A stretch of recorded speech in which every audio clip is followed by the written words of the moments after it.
Hi, I'm Lauren Valor, owner of Habakuk Recruitment, and I've got the lovely Denise here with me today from Tag Network. We'd like to share some hints and tips with you today to make sure that you've got a smooth process in your job search and also to boost your confidence. So I'm going to ask Denise a few questions to give you some insightful information that you can take away and put into action today. So Denise, day in and day out, we have candidates coming to us always wondering, how can I increase my confidence? They get so nervous about their job search. Can you give them some hints and tips, please? Yeah, I would love to. So in terms of the confidence boost, what I would definitely recommend is when looking at strategic roles for yourself and where you want to actually build your career, it's okay to get out of your comfort zone. You know you're able to do it, but you actually need that self-belief. So confidence is actually going to be something that you would need to develop by putting yourself in at the deep end. Start looking at networking, just so you can get more information and background and insight in terms of the roles that you're looking to pursue. If it's something that you would love to do, but haven't had much experience in, build that development for yourself. Get involved, and hopefully by the time you actually get that interview, you find that your confidence, well, it will soar. That's amazing, Denise. And you mentioned development in there. Which is very important. So how can a candidate continually ensure that they're developing themselves professionally and personally? Well, I think it's great to also look introspectively at what you've got, what skills you have, what experience you've developed, but also if there's any gaps, be honest with yourself and then seek out opportunities to meet people, to interact and engage. But more importantly, there is an abundance of information that you can find online, whether it's courses, that will actually help you get more of the skill set and skill base that you need for the roles that you're looking to pursue. Thank you. And just some key takeaways. If we've got a candidate coming to us and they've got an interview, say tomorrow, what are the 3 tips that you would give them to make sure that they really impress that employer? It has to be preparation. That's the underline. Find out more about the business. If you don't know what they do inside and out, find out why you don't know this. Is there anybody within your contacts that actually would know a bit more to fill you in? Talk to them, find out some more information. But you have to also realise that on a company's website, it's always going to be positive things. So take from that information that you want to find out more about the culture of the company or the business when preparing questions at the interview. You mentioned the word culture, and that's so important to us at Habakuk Recruitment. So how can a candidate ensure that the company that they are potentially moving into is the right culture fit for them? Well, if they have looked at self-development and professional development, while out and about building those essential connections anyway, it's great to get the inside track from others to find out what the core value and culture of a business is before you actually get the job.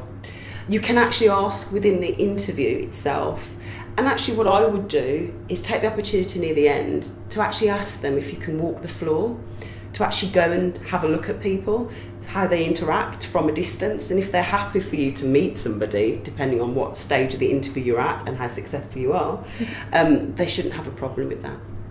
Wonderful. And one last question. You run a really successful networking event in the Midlands. If we've got a candidate that wants to build their CV, how would you ensure that they could incorporate that into their CV? What, the networking aspect? Correct. Well, with networking, it's the kind of people that you get to know. They will enrich some of the content that you'll actually put forward because they would be sharing information that either you wouldn't aware of or phrasing it in a way when they are start pitching to you in terms of who they are and what they do. It's great as well when building the networks and applying that to your job search is look at the types of people that are out and about. Try and follow and get to know what people are doing. Have a look on their LinkedIn profiles to see the type of content they're sharing about the type of industry that you want to get involved in. And don't be afraid to ask people questions.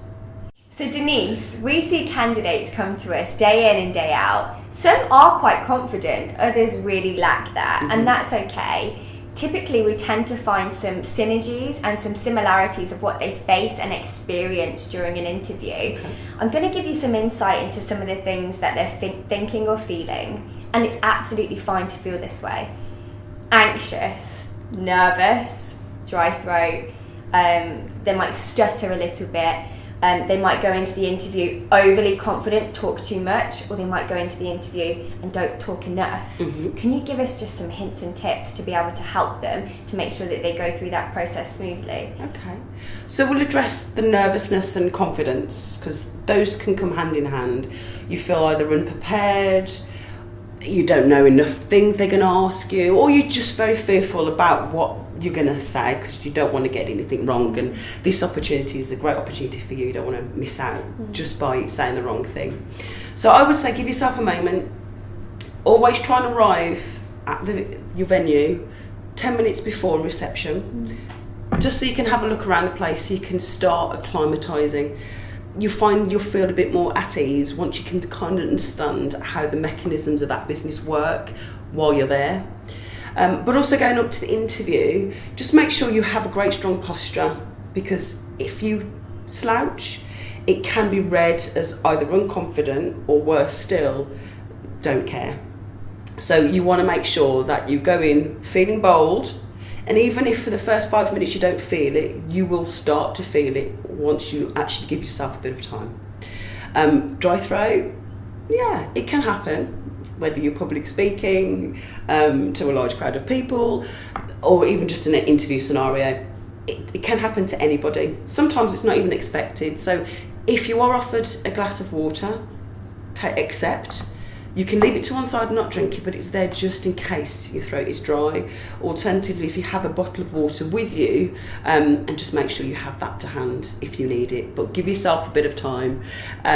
During an interview process, no one's going to hold you back or think any worse of you if you just have to take a minute to take a sip of a drink. There's power in the pause sometimes. Yeah.